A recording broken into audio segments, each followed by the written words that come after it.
Today we're working on the final factor in our PAWS video series, the S bow speed. Welcome.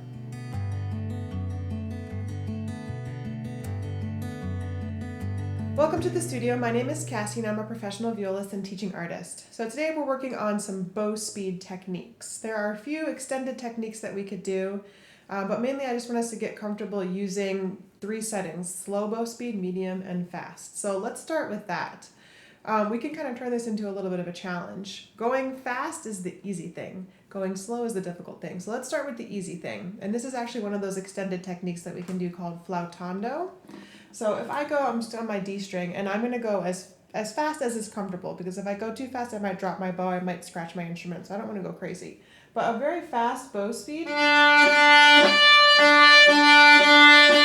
kind of gives us those overtone effects. And again, that's a special effect, that flautando effect. I usually wouldn't go that fast. I'd maybe go. So it kind of gets us that ghostly effect. And that would be indicated in the music using those words, or the word flautando. So if you don't see that, don't let that be your default setting. Our usual default setting for bow speed is a medium speed. So those same 4 notes with medium speed are going to get us a pretty nice sound. So just know that medium bow speed is probably going to be your default setting. The challenging thing is to go really slow. So I'm going to suggest that you set up a timer, and I'll put one on the screen here too. We're going to see how slow we can actually draw the bow, and the challenge is to see how slow you can go, but also making a decent sound. Because I could go very slow, but it's not a very good sound. That's not what we're going for. We're going for a decent sound when we do this challenge. So I'm setting as close to the frog as I can possibly be. I'm going to see how slow I can go while still getting a good sound. So medium placement, medium arm weight, keep everything medium except for the bow speed.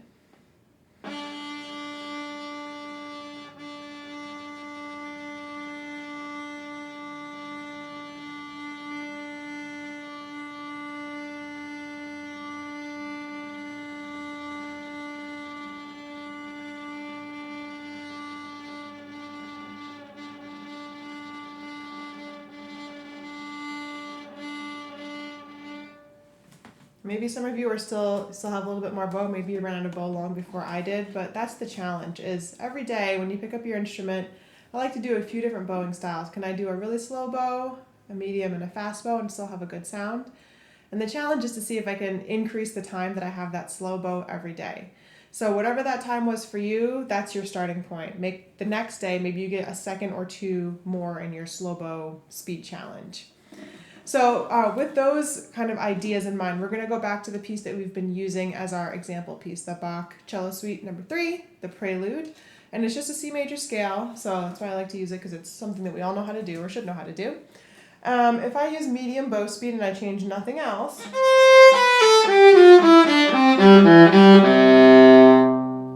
kind of get a medium sound, and that's what we expect, especially after we've reviewed all of those other factors, the placement, angle, and weight. We know that if we kind of are medium in that, it's going to get us about a mezzo forte for all of those settings. So the common mistake that I see with students is there's an unintended change in bow speed. And let me show you what that looks like, and you can tell me, or I guess you can't tell me. Maybe post it in the comments, but you can tell me what you hear. So all of my up bows, I increase the bow speed. So I'm thinking in my head, slow, fast, slow, fast, slow, fast. And what it does, and you can hear it, it creates an unintended accent. I see this happen most often as we approach the tip, so it's almost like there's a whipping sound when you release the bow. So if I was just going to draw a slow bow on the D string, but increase the bow speed as I end, it creates an unintended accent or a whipping sound. So we don't want that, and especially if we're finishing a phrase. So I'm going to use that same piece we were just doing, but on the last note, I'm going to add that unintended whipping sound.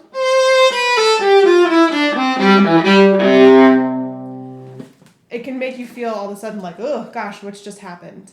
So when you're practicing whatever piece you're working on, be really careful to tend to the end of your phrases, because those are the ones where that bow speed can tend to fluctuate and create things that we don't really want. And it's usually an increase in bow speed where that happens. So taking that same piece, we're going to see how bow speed can actually contribute to the phrase, just as we've done with the other 3 factors.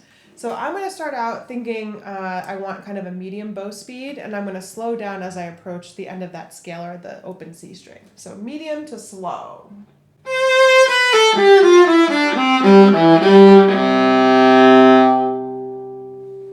So it can kind of help to create a more dense sound. The slower my bow moves, the denser the sound tends to be. Not very dense of a sound if I go fast.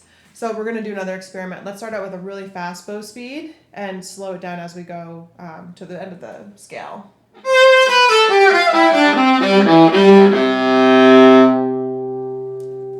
Not a very desirable sound. Let's try the opposite of that. We're going to start out really slow, but increase the bow speed as we go down to the bottom.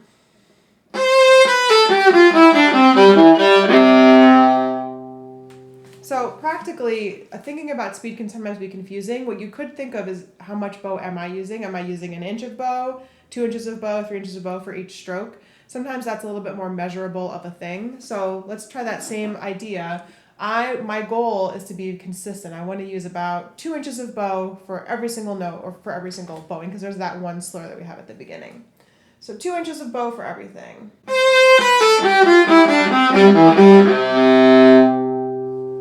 Well, I kind of failed on that last note. I used way more bow than I intended to. But again, that's going to create you a very consistent sound, and maybe that's what you want for the particular phrase that you're working on. Another thing I want you to be aware of is pieces where the rhythm is very similar throughout, and we do see that in Bach, we see that in a lot of pieces. If I'm using the same bow speed or the same amount of bow for every single stroke that I do, it can get a little seasicky or it can get a little bit boring. So I'm going to continue on in this piece, and I'm going to show you what I mean about using the same amount of bow continuously. It just kind of gets a little bit boring after a while.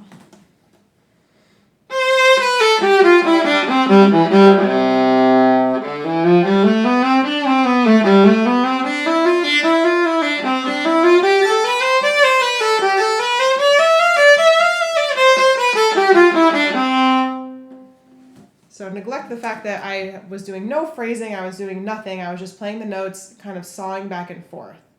This time when I go through, I'm going to try to vary the amount of bow speed that I use, and I'm going to try to be really strict and only vary the bow speed and not any of those other 3 factors.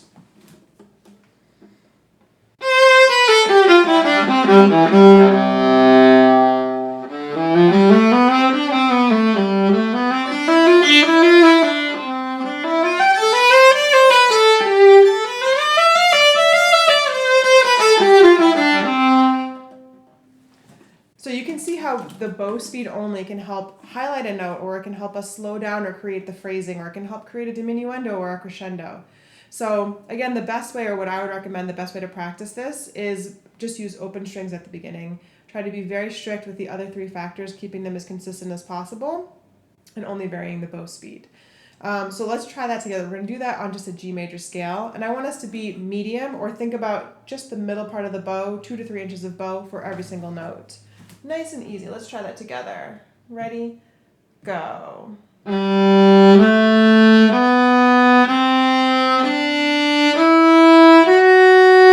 down.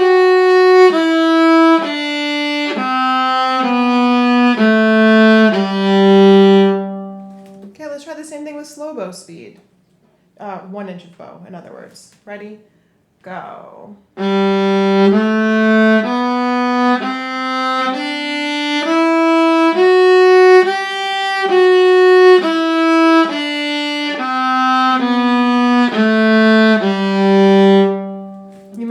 That your sound sounded a little bit more concentrated. Let's do the opposite. The goal is going to be to use as much bow as possible, as safely possible. Same scale, just as much bow as you can. Ready? Go.